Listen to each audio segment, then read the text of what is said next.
Hello, everyone. Now, today I originally had planned another leveling guide.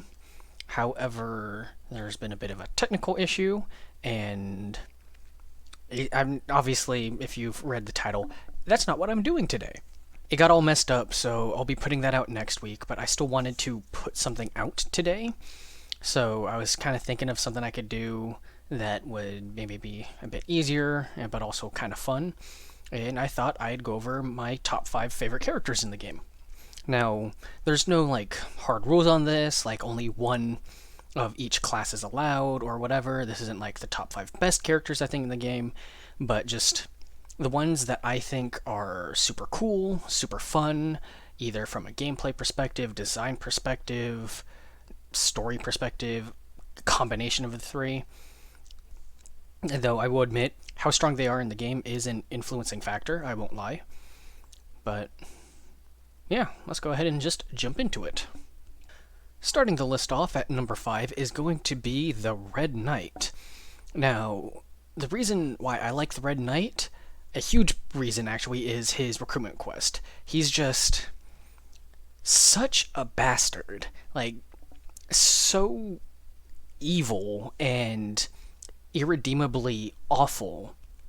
And you get to see more of his character if you go on a rightful playthrough. Just he becomes like possessed by a demon and just even more terrible, and you learn even more backstory about him through his son, how he would like beat his own son and have him like eat with the dogs and stuff. Just terrible, terrible stuff. And it's just, for me, he's like one of those characters you love to hate.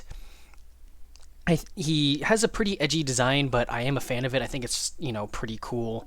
And from a gameplay perspective, as I've covered in the past, I just think he's so versatile and flexible. There's all kinds of different ways you can build him depending on what you want from him as a character, and I just love that. I love it when a character has multiple different viable ways you can build them. It just gives you a lot more creativity to mess around with them, and he's just really fun. He's cool, and I just love the story and development around him, and just he's just such a terrible, terrible person, and I love it. Now, number 4 on the list is going to be another defender, and this time it is Sir Galahad, the Holy Lad. And a big factor, honestly, for why he's one of my favorite characters is because just how strong he is. I think he's the best defender in the game, and he's just really cool mechanically. He has Divine Favor, which is unique to him. He has Holy Smite, which is also unique to him. He has a freaking flaming sword, which does have a bit of a benefit mechanically, but just design-wise, it's super cool. I mean, come on, it's a flaming sword. That's badass. So just mechanically, he's very unique, which I always appreciate. And I mean, he can even shoot fire with a magic. Just mechanically, he's very cool, very unique, very powerful. Design-wise, he's cool. I mean, his freaking visor on the front of his helmet is a cross, and he's just, stacked up in this shining white armor. I just think he's really cool all around. I'm not a huge fan of like his story and the narrative he has going for him. It's a little bland, I think, compared to some other characters. He's just, he's a Grail Knight, he's looking for the Holy Grail, and he's like trying to crusade Avalon and turn it into a Holy Land and stuff. I do really like his recruitment quest, though, at least, at the end, how you actually do go and find the Holy Grail. I think that's pretty sick. I just think all around, very cool. Third on the list is Morgause. Now, Morgause is just super awesome. Like, mechanically, I think she's amazing, extremely powerful, probably the biggest one-person debuff machine in the game. She can apply shock, she can apply chill, freeze, and stun.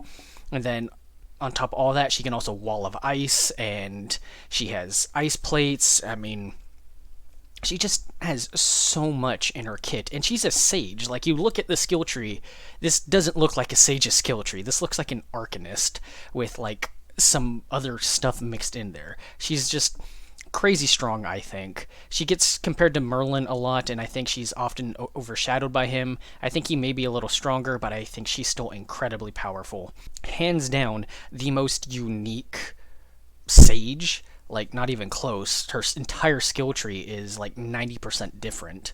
And as far as a character goes, compared to their peers of the same class, I think she may be the most unique. Really, I mean, Merlin has a lot of unique spells, but his gameplay is still very similar.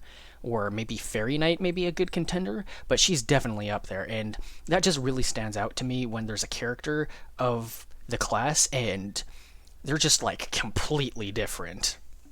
So that's just really fun. That's really cool to me. And at the same time, she's just extremely powerful mechanically as well, which is always a plus. I do wish that there was a little bit more of her narratively in the game. Like there's some build up to her in Act 2, kind of building her up as like kind of the side villain.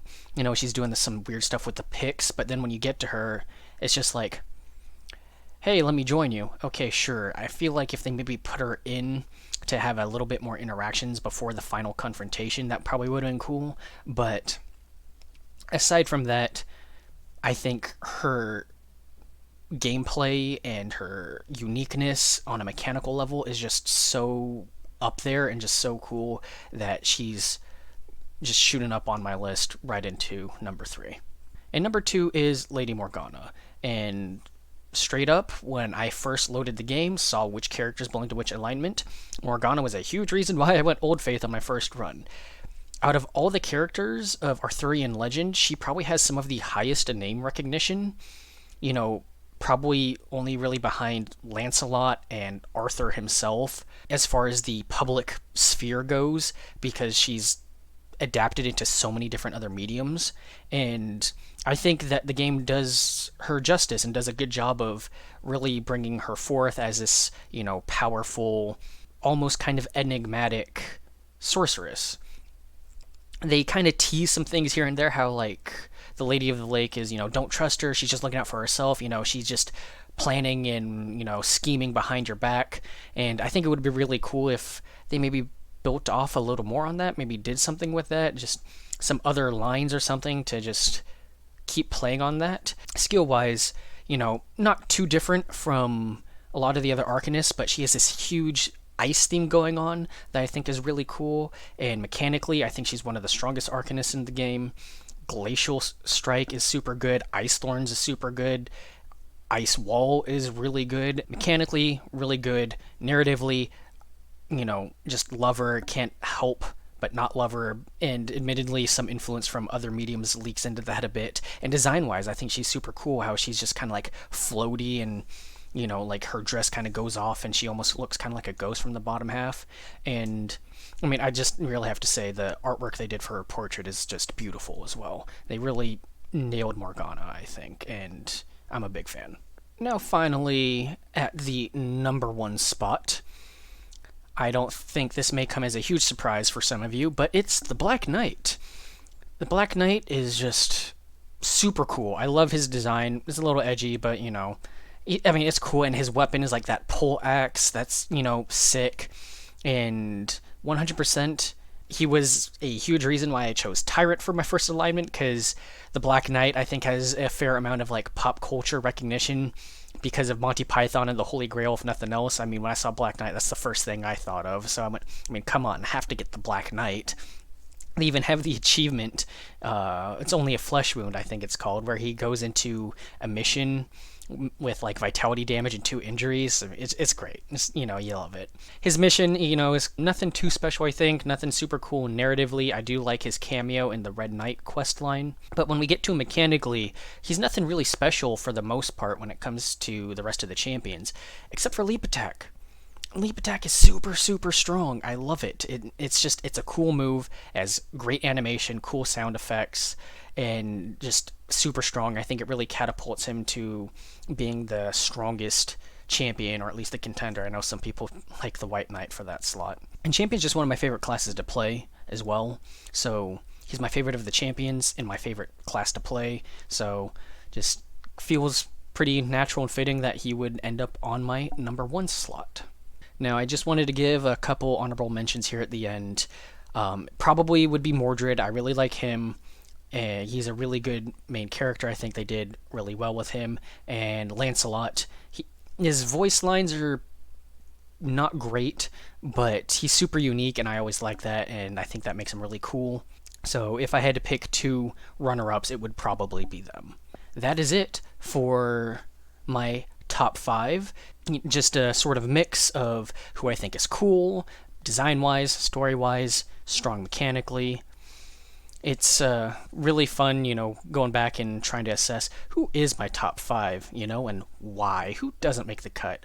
I'm really interested and curious to know what anyone else's top five are. Please feel free to let me know in the comments. And, you don't need to leave a full on paragraph or a text wall or something if you don't want to, but, give me like some reasoning on why some of them may be your top five. And yeah, I think that'd be pretty cool. As always, thank you for watching.